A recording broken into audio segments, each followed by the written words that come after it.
Hello everyone, this is your man Kid K and I welcome you back to Silent Studios.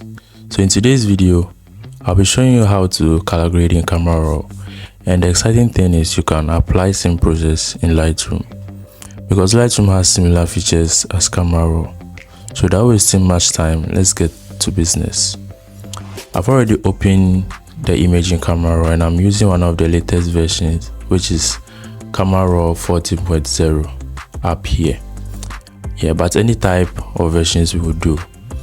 So we will start with the basics, which is the exposure, contrast, highlights, and the following. So you do a little pushing and push out of the sliders. So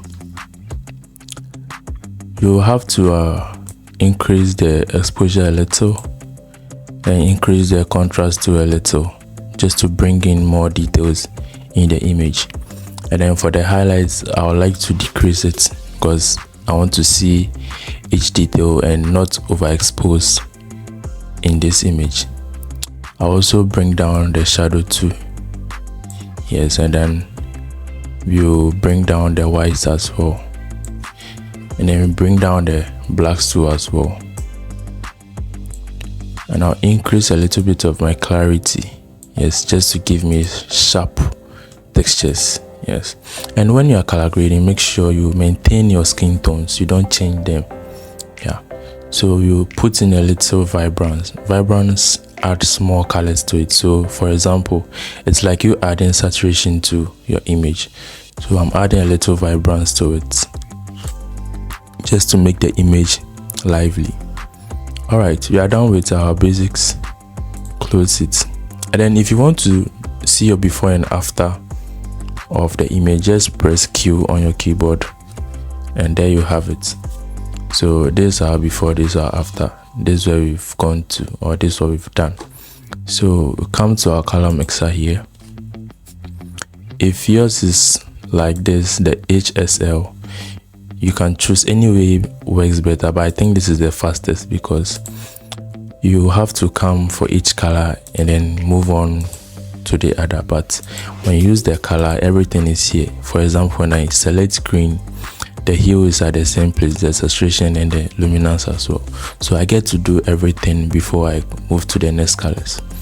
So with this, we will tackle the green and then we'll try to push in the greens to the right side, and then we take the saturation to the left side. We want it to fade. Yes, we don't want too much greens in our image, so as if we are trying to kill the greens. And then we bring more shadows to the greens as well. Yes, so when you take it to your right, you're adding brightness, so you could see how the greens are overblown. And when you take it too down, you see how it's going to be. So to a reasonable number over here, or you slide it in a reasonable way. Yes, to your choice. Okay, so I think this will work. And then I go to the yellows as well. So when it comes to yellow deals with skin tones, and then for greens you can have a feel of yellow in greens as well. So just have to pull in the yellows to the green aspect. Yes, and then we can try to add more saturation to the yellows by increasing this way, but I want to kill the yellows in it. Yes, to get this kind of green feel in my images. And then same applies to the luminance. Add a little darkness to it too as well. And now we move to the oranges.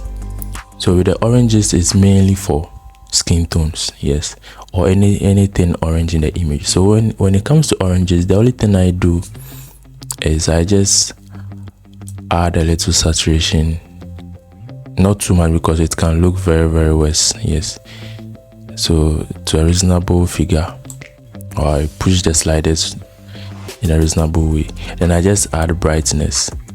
It depends if the skin tone is too light, I can bring down or take the luminance to the left side. Yes, so we move to the reds too as well. Reds also consist of the skin tone. So with that, I just push in a little. Same applies to the oranges as well, so I just push in a little. I don't think we have blues in this image, so we'll just leave that and then come to calibration. So in calibration, what I normally do is I just tackle the blue primary, so I just push in a little and then it does my magic for me. Yes, you can choose to add vignettes if you like, but I think that will be after when you are done retouching the image. So let's see how it's going to look if there's vignettes. Yeah, we don't need vignettes, so 0. And I think the oranges are too much. How to decrease it? Yes, to about 3. Okay, yes, I'm loving this. So this is the before and after, so you can see what we've done so far. Yes, before and then after. Alright, so this is where we end today's video. Now we're coming back with more educative videos like this, and I'll need you to stay tuned as well. But don't forget to like and share this video, and if you are new here too, please subscribe. I'll surely need that. Alright, keep practicing and don't give up. Peace out.